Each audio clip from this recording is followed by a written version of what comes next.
Originally, when this car was done, it didn't have this lower part on it. That was added after the magazine shot of it. This has two front covers in Lowrider magazine. Then later on, the lower graphics were added to it because it was missing something, you know. So it was added on there. How long does a paint job like this take?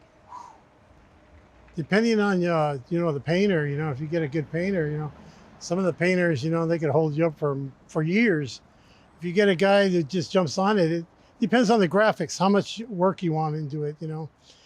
But when I got it, what happened was apparently it was sold. A friend of mine purchased it, and well, he basically stole this thing for the price. It was incredible, you know, what he bought it for. And he told me to come to the house, and he goes, why? He goes, come. He goes, I got to show you something. You're not going to believe it. Opened up his garage, and bam, this thing shot out. And I was like, what the hell? He goes, you're not going to believe what I paid for it. I go, you're kidding.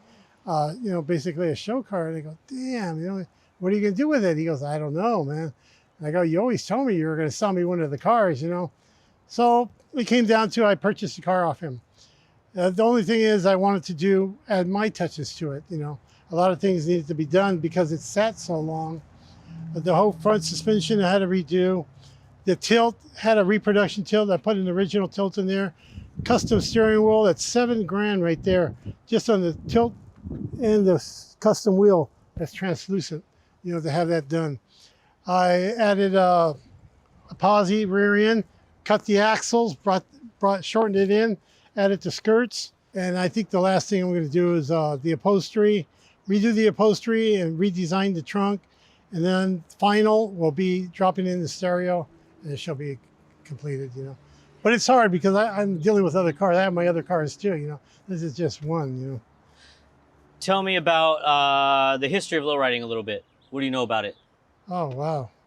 It goes back. If you ask everybody has their own opinion, but it goes back, you know, I guess back to the, you know, 40s or whatever, you know, 50s. I think it really got its legs in the 50s, you know. And it basically was, it was more customs to me, you know, because I know my dad had a custom 54 that was chopped top, channeled down, stuff like that, you know. So I think customs is what really did it. And then when they started getting into the candies is when it really took off. It gradually stepped up. I think the car that really broke the barrier was the Gypsy Rose. That broke the mold. It was ahead of its time, you know. It had a custom paint job, custom upholstery. It raised the bar. So if you wanted to build a car, you had to beat that car now. So you had to come out with something better, you know. And that's basically just like my tattoos, you know, you just got to be better and better and better, you know. Hello, my friends. Thank you for watching. If you like this video, make sure to hit subscribe and turn on your notifications.